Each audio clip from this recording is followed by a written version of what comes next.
Well, in July of last year, we kicked off the ShotStoppers program, our community violence intervention program that was headed at the time by former Deputy Mayor Todd Bettison. And we decided to try something that nobody else had tried. And of course, we had debate in this country, defund the police. And people said, defund the police, you need to put the money into prevention. That never made any sense to me. We need really strong law enforcement.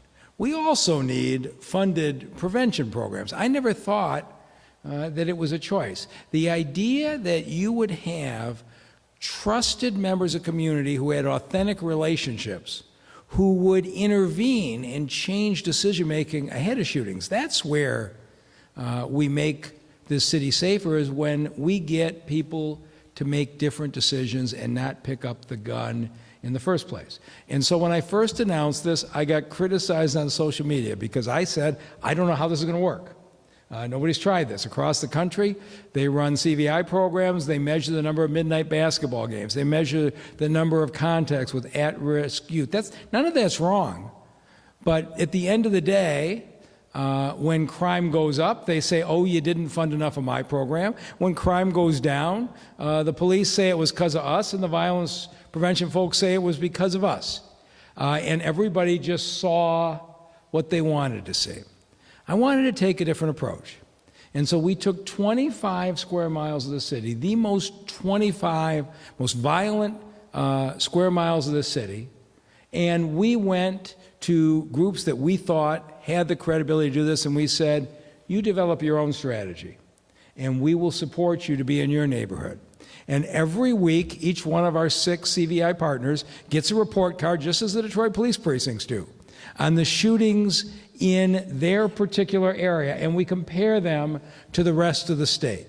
And we had some groups get off to a good start.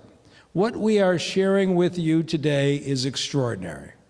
The results from the last quarter, which were August, September, and October of this year, and that normally is the most violent quarter. August and September are warm months. It is the most violent quarter in the 25 most violent square miles of the city. And I am really proud to say that our 6 CVI groups, every single one of them, beat the citywide average in violence. This is not a coincidence. This is proof that what you're going to hear from today, these folks who are in schools, who are in neighborhoods, who are in hard conversations every single day, it is changing the paths of young people. And so let me show you some statistics. And so this is the map that you've seen many times. The 6 zones, and we have 6 groups, each responsible for their own territory in those 25 miles. And the rest of the city we call the DPD zone. That's what the police are doing with no support.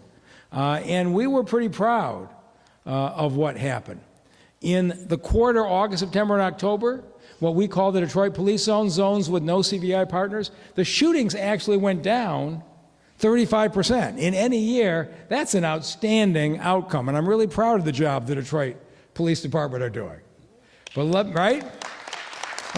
But let me tell you what happens when you combine law enforcement with folks who know the community. New Era at 6 Mile in Schaefer cut the shootings in their area by 37%. And they've had some quarters that have been even stronger than that. Detroit 305 in Southfield cut it by 47%. Force Detroit over in the Warrendale area cut it by 52%. The Wayne Metro in the Denby area saw a 61% reduction. People's Community in the Henry Ford High School area, 73% reduction in shootings from the year before. Can you believe that? Right? And then in this area, Ray Winans and friends and family, an 83% reduction.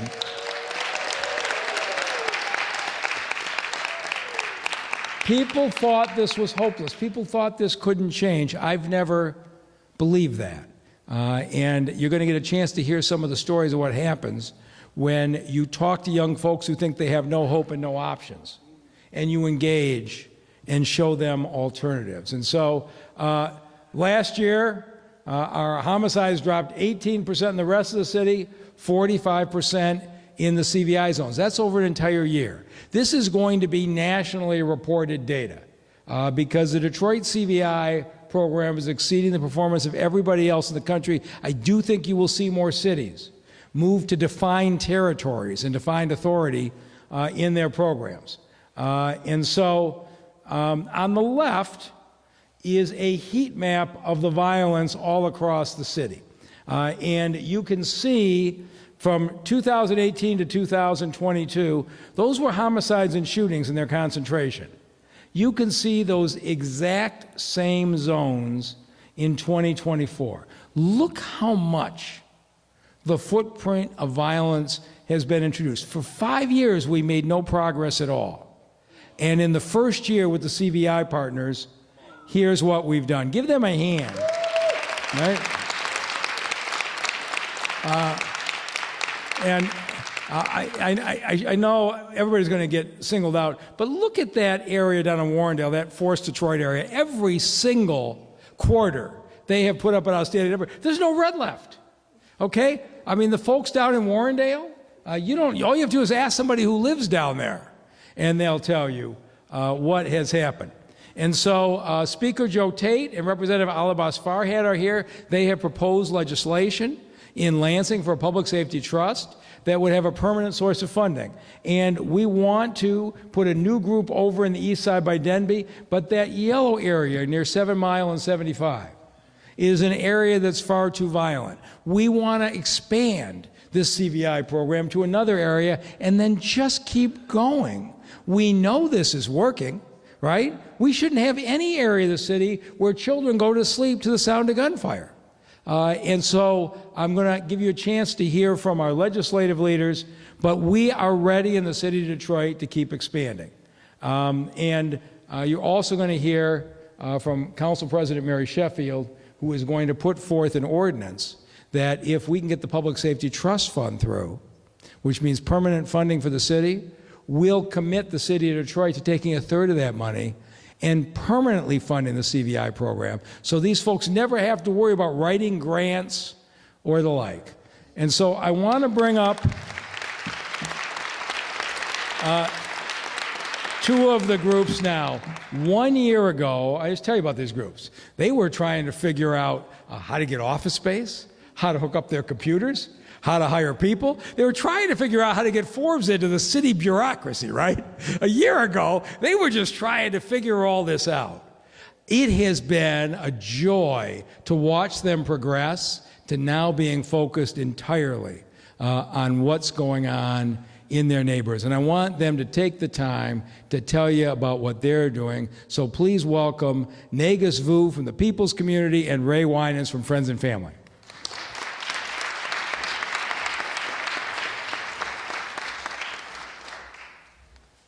Hey, I want to thank everybody. Turn this mic up. First, I want to thank the mayor, Mike Duggan. I want to also thank the former deputy mayor and now chief of police, Todd Bettison. I also want to thank Mike Peterson, all the city council and the CVI groups making this help. This is a collective. It's not an individual thing. It's not one entity. The reason we're successful is because everybody has poured into us and we've helped pour into everybody. So I want to definitely give recognition to everybody. Can we give a round of applause for everybody? I'm going to be brief, but I will say up here on the stage, everybody here has worked very hard. The first year was a learning curve. This year is implementation and execution. And this is a testament to the great works of CVI. Do thank the city for having the confidence in all of these CVI groups to allow us the opportunity and the chance to work for the community. This is what we've been fighting for years. This is what community groups have been saying, fund the peace.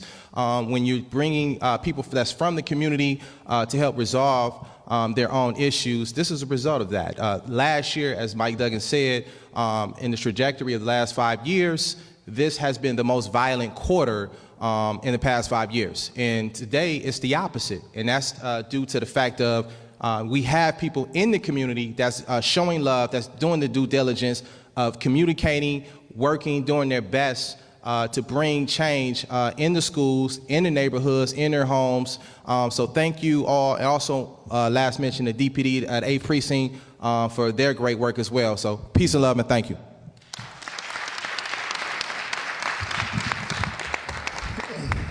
It's the afternoon. Good afternoon, everybody. Again, my name is Ray Winans.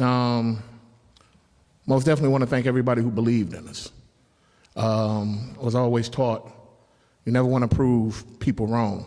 The people that don't believe in you don't want to prove them wrong. You want the people that believe in you, you want to prove them right, and giving them a reason to have to believe in you. So I'm gonna make it super personal, but I'm gonna also make it quick. First and foremost, I want to thank my mother, right? Because this woman raised me over on the east side, and she always said, I needed a Ray Winans when you was younger, but I understand why you had to go through what you had to go through. But I always wanted to make her proud, and she let me know that she's super proud of me. Want to thank my partner, my fiduciary, Andy Arenas, just being able to get the money to us for us to be able to really get the work done in a timely manner, in a timely fashion with a quick response. Most definitely want to thank the former deputy mayor, but he the chief now, right? And I always tell him, you're a perfect example of black excellence for us. And I always commend you, and I respect you. And I trust you, you know? But Mr. Mayor, I really want to thank you, man, because me and you went on a ride, and we've been on a journey together. And I remember how we got here. But the reason why I want to thank you today is because you actually let me know that you trusted me when we was at a restaurant. And when you let me know you trusted me, it gave me a responsibility to our community, to the residents. And so it's not easy doing this work. Let me be very clear, right? When you're risking your life. But when you have people that believe in you and support you and want to see you win, it's worth the fight. And so the only thing I did differently was I buckled down.